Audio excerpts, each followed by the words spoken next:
5, 4, 3, 2. Coming up next, we give a new look into the Big East move, give you the upcoming week's events, and show you a different look into the new plus-minus grading system. All that and more coming up on another broadcast at PNN 5 at 5. Move my shoulder a little bit. Always do this.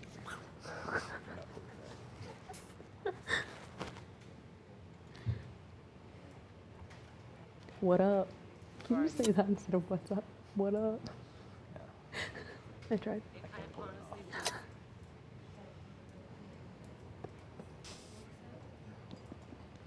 What's up, ECU, and thanks for joining us with another broadcast at PNN 5 at 5. I'm Ryan Clark. And I'm Anna Maria Galazzi. The plus-minus system was implemented last semester for ECU students. Students are feeling the impact in a positive way.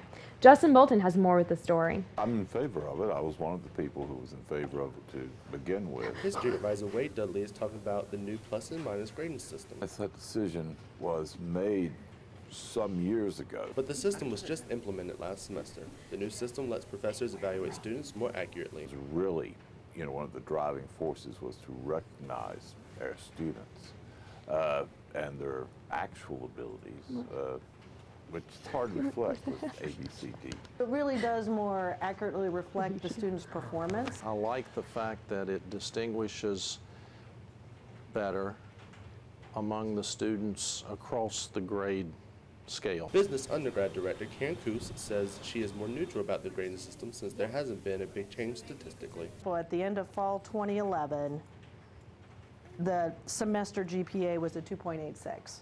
End of fall 2012, 2.91. In other words, the new plus and minus system can be the difference in wearing these cords or not. A lot of faculty have noticed that students have been responding well to this new policy. Came out very well. I had no complaints. We haven't heard as many complaints as I would have expected. I haven't heard much negative about it. Dean of Technology and Computer Science David White says this change will soon be forgotten. It's probably one of those events that'll pass soon and we'll forget about it and go on to the next issue. Justin Bolton, Pirate News Network. 2 new student centers have been approved. One center will be built on main campus, while the other center will be built on the health science campus. The project, which will cost about $162 million, will bring new things to enhance student life on campus. The new center on campus will feature a sports grill, a movie theater, a game room, and a new campus bookstore. The new student center on the health science campus will have a wellness center, a recreational center, and a multi-station food court. Student Government Association's election season is upon us. This year, 3 tickets are running to become the new executive leaders for your SGA. To have a voice in this election cycle, go to One Stop on April 2nd through 4th to vote.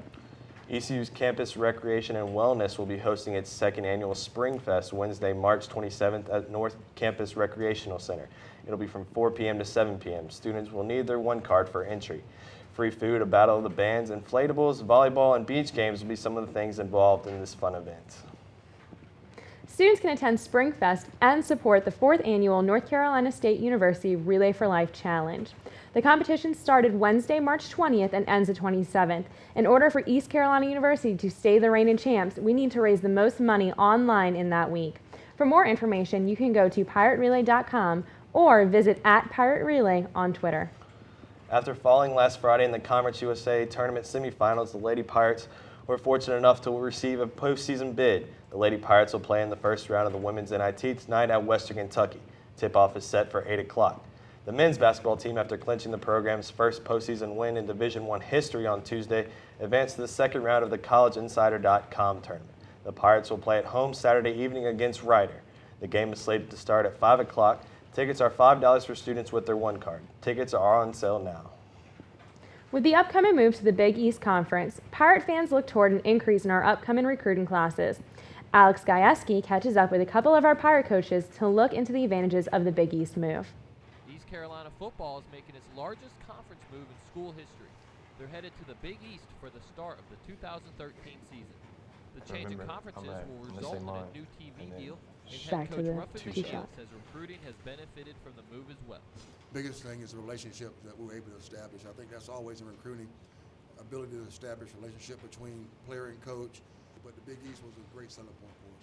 This is the first class of athletes recruited by ECU since the move to the Big East, and this year they've attracted talent from all over the nation. When you're in the Big East, we're going to have some expanding with games in different places, so we have to make sure we continue to recruit and expand our tentacles, always having North Carolina home base, but being able to extend them. ECU has made it to 2 bowl games under Ruffin McNeil and even finished with 8 wins last year to spark more interest from potential recruits. Not just conferences, but us having some success and us trying to do it, make sure everybody sees us not trying, but trying to do it the right way, off the field and on. East Carolina is currently a football-only program in the Big East, but with the loss of the 7 Catholic schools in the conference, baseball has a shot at becoming a member as well. I think it's my job as the head coach to kind of evaluate the league we're going to end up in, the teams, the strength of the programs in those leagues. Conference USA is a lower-level football conference compared to the Big East, but ECU baseball head coach Billy Godwin says that doesn't mean the potential move to the Big East will benefit all other sports. Conference USA is an elite baseball league. I think, because it's not a BCS conference, so I think we all get hung up on BCS. But if the BCS were baseball, Conference USA would be in it. St. John's was the Big East champion last year, but when they came to Greenville this year, the Pirates swept them in a 3-game series. It's my job as the head coach of East Carolina to keep East Carolina in the national, on a national stage or in the national spotlight. Godwin says he still plans on using the same recruiting techniques no matter where the Pirates end up. We have a great academic institution.